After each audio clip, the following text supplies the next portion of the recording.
Everything in your life gets better when you sleep well and worse when you don't. So today we're ranking sleep habits from ultimate slumber to absolute sleep killers. This is the Sleepmaxxing tier list.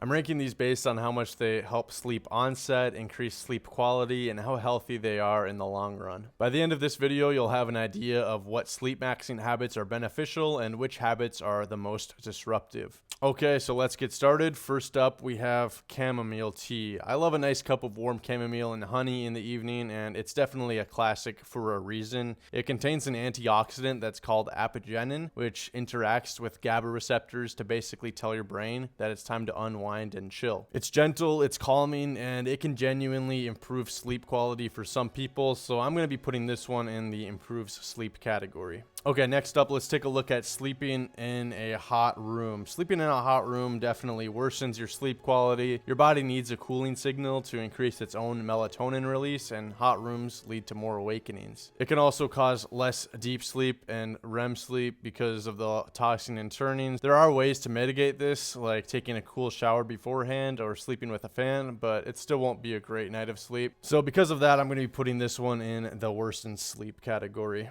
All right, now let's take a look at valerian root. Valerian root is sort of like chamomile's stronger cousin. It's a natural herbal supplement, and it can be effective in the short term, especially for falling asleep. But from my own experience, the brain does seem to build a tolerance to it over time. However, I think it can still be a great natural sleep aid alternative compared to something like Benadryl, which we'll talk about in a bit here. But for now, I'm going to be putting valerian root in the improved sleep category right behind chamomile because although it is a bit stronger, I don't think it's ideal for everyday use. Okay, next, let's take a look at sleeping in a cold room. Sleeping in a cold room is a great way to increase sleep quality because a drop in temperature is one of the strongest signals that your body will use to initiate sleep. A cooler room will naturally boost melatonin, improves deep sleep, and reduces nighttime awakenings.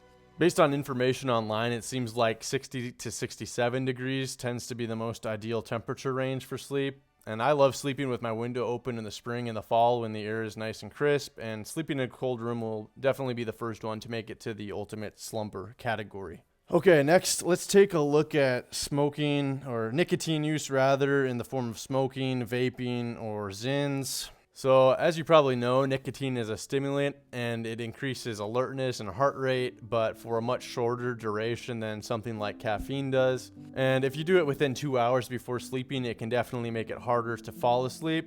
Additionally, the health effects of nicotine use will disrupt your sleep architecture over time, so I'm going to be putting this one in the bottom of the worsened sleep category, meaning it's probably worse than sleeping in a hot room, but it isn't exactly a sleep killer. Okay, now let's take a look at taking a warm shower before bed. This one is a great routine to have. It's a good way to help your muscles relax, and also when your body cools down afterward, that temperature drop will signal that it's time to sleep. So it's just a great nighttime ritual to tell your nervous system that we're done for the day, and you'll feel nice and clean before hopping into bed. So it can be a great part of a routine, but in and of itself, I'd say it only slightly improves sleep. Okay, next let's move on to magnesium glycinate. This one is a great supplement to help with sleep. Magnesium regulates GABA and relaxes the nervous system, and this form in particular has high absorption and it's generally calming without being overly sedating. This is one that I take every night before going to bed, and I've personally seen a huge difference in my sleep.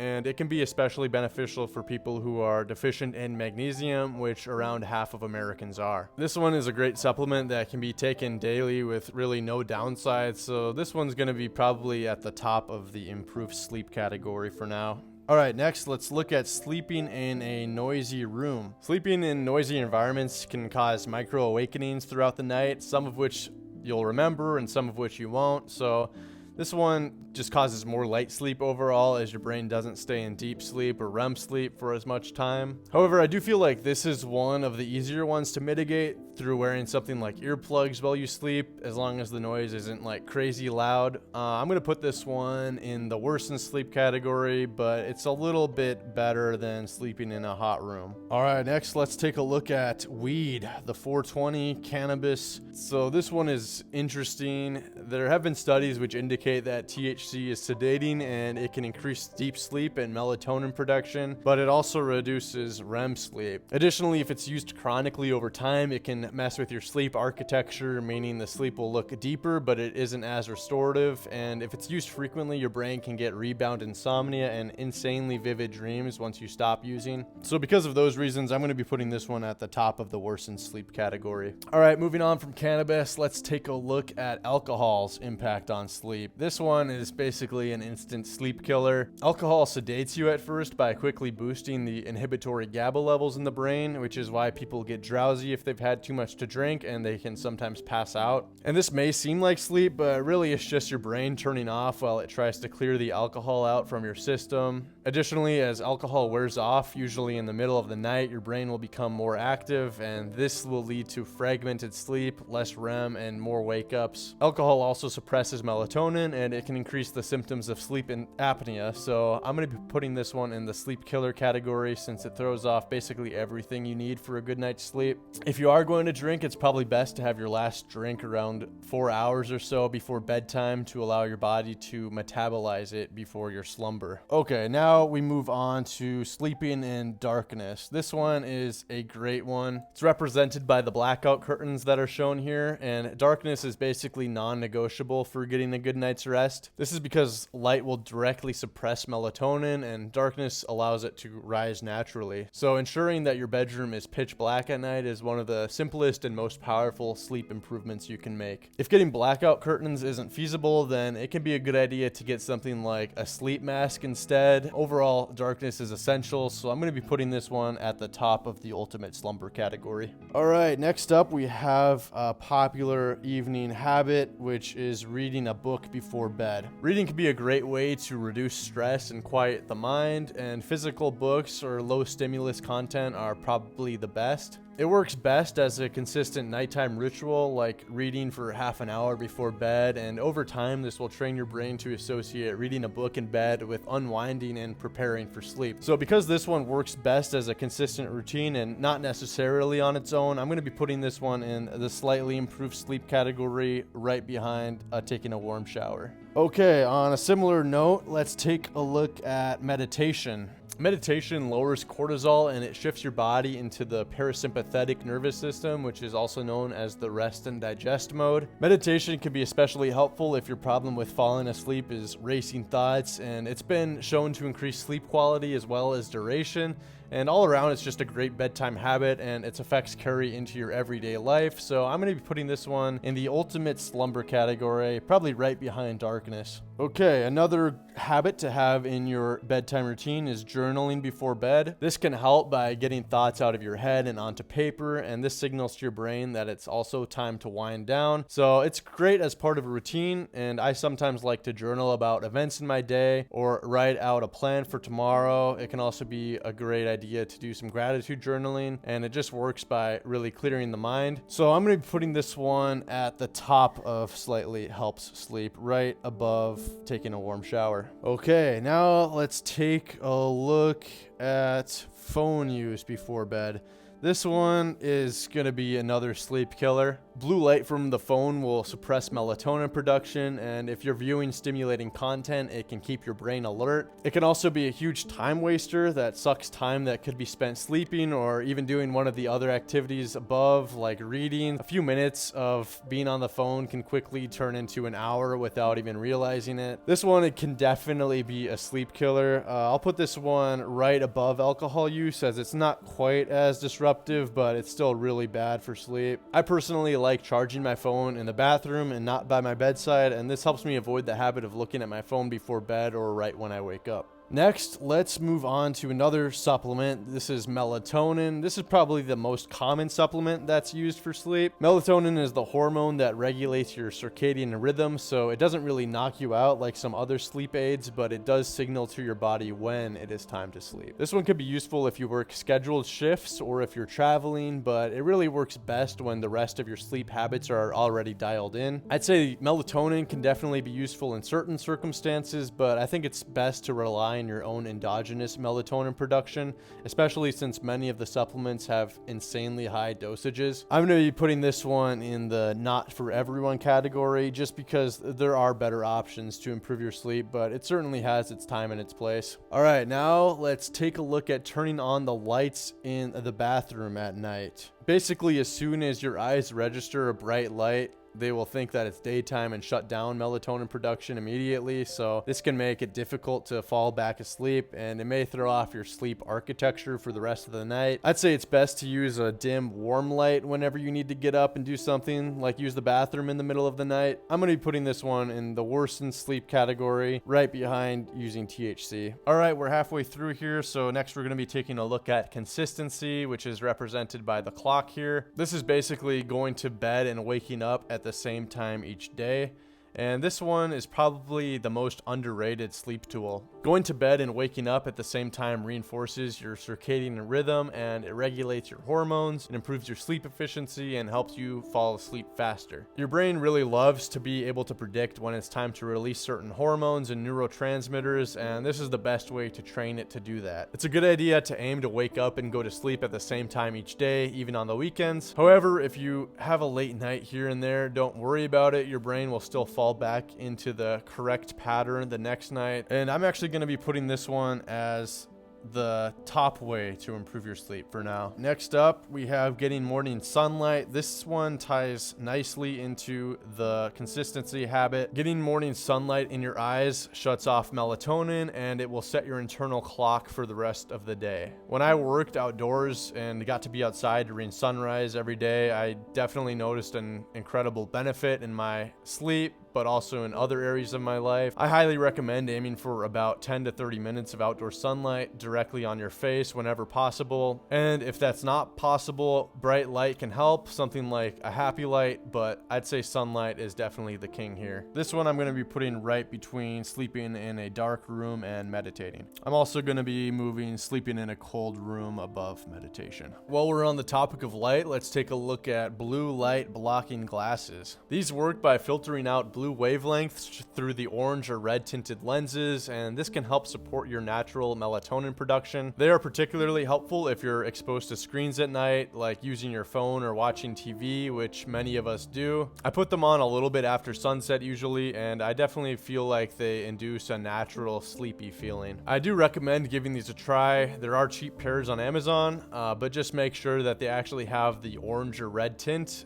The clear ones won't really block enough of the blue light, so I'm going to be putting this one in the improves sleep category, probably right in front of chamomile tea. Now let's take a look at exercise. Exercise builds up the neurotransmitter adenosine. This is the chemical that makes you feel sleepy. So aside from the many other health benefits of regular exercise, working out can leave your body feeling fatigued and ready for rest, and your mind will feel clear. It has been shown to improve deep sleep, and it helps regulate body temperature. Just make sure that you're allowing your body enough time to cool down before bed. Around 2 hours should be enough. This one makes a huge difference, and I notice it in my sleep quality on days I exercise versus days I don't. I'm gonna probably put this one at the bottom of ultimate sleep category for now. After exercising, some people like to do a nice sauna. Saunas relax your muscles, and they activate the parasympathetic nervous system, leading to an overall calming effect. Additionally, heat exposure followed by the cooling can trigger melatonin release. So using a sauna can be great for winding down if it's timed correctly. It's similar to a warm shower, but it's more holistic and ritualized. So I'm going to be putting this one in the improved sleep category right behind valerian root. Now we have drinking caffeine too late in the day, which is represented by this cup of coffee here. Caffeine blocks adenosine, which again is the signal that makes you feel tired. So depending on your caffeine sensitivity, having too much too late in the day can completely destroy your night of sleep. Even if a small amount of caffeine is still circulating in your bloodstream, it can delay sleep onset and affect sleep quality. For most people, finishing that last cup of coffee the earlier, the better. This is highly variable from person to person, but most agree that it's best to stop drinking caffeine 8 to 10 hours before bedtime. This one represents drinking caffeine too late in the day, which can be a sleep killer, but probably still not as bad as alcohol. All right, let's take a look at Benadryl / DPH, which is a common over-the-counter sleep aid. DPH works by causing sedation through blocking histamine and acetylcholine, which are stimulating neurotransmitters. It usually knocks you out, but it's not really the same as natural sleep, and it may leave you feeling groggy the next day. For some people, this really works well as a sort of a last resort sleeping pill if they really can't get to sleep, but for me, the drawbacks definitely outweigh the benefits. I'm going to be putting this one in the not for everyone category.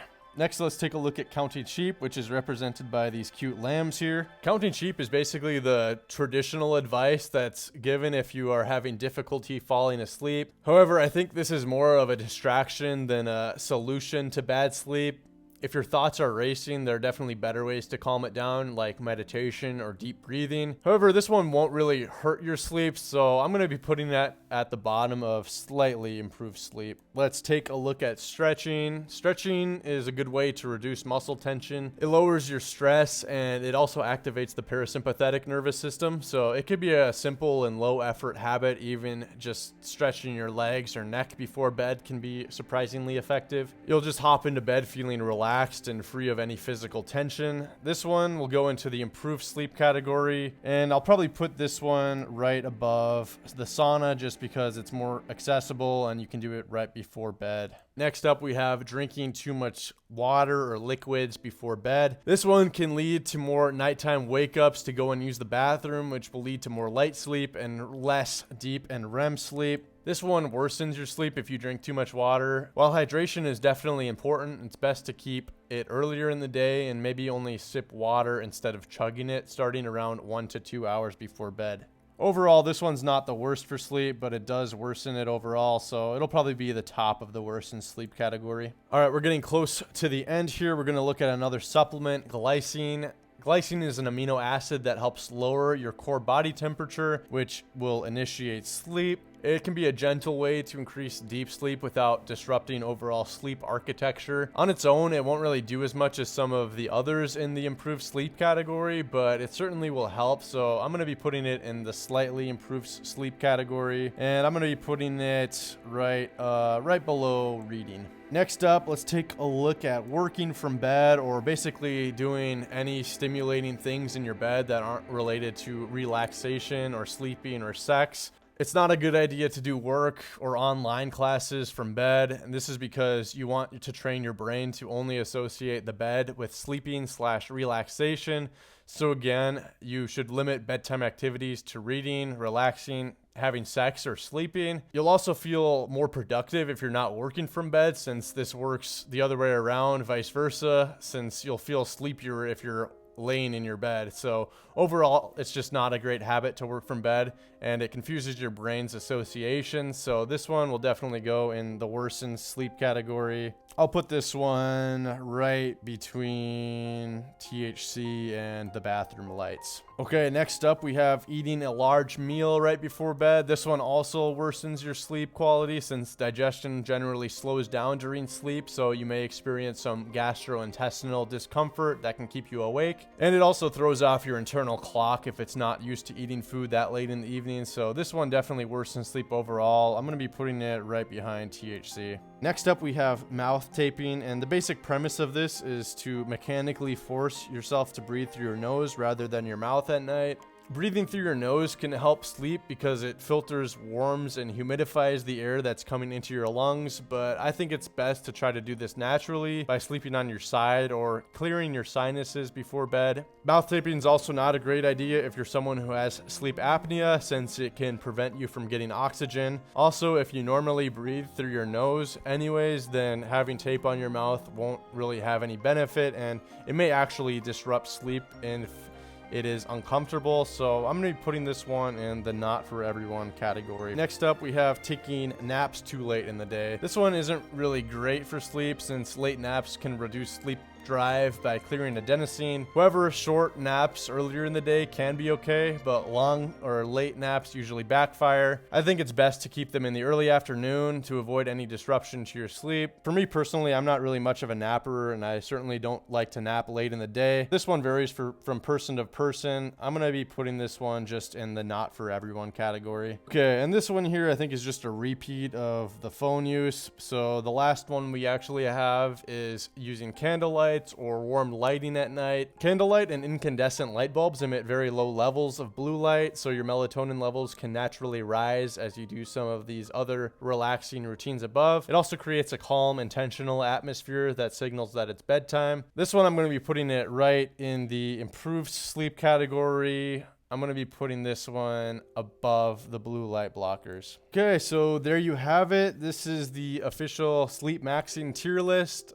I hope you learned something about how these different habits and routines affect your sleep. A lot of it can mostly be boiled down to stacking signals that help your body unwind and know that it's time to prepare for sleep while mitigating the disruptors. So yeah, basically light, temperature, consistency, and exercise do most of the heavy lifting for your sleep. And the supplements and tools down here can help, but they only work on top of the good fundamentals up here. So if you fix darkness, temperature, and establish a consistent schedule, you're already ahead of most people. And the goal here isn't to be perfect. You might still have some nights of sleep that are better than others just because of other outside factors like stress. The goal is just to make falling asleep easier and improving sleep quality overall. Please consider leaving a like if you think this was informative, and thank you for watching.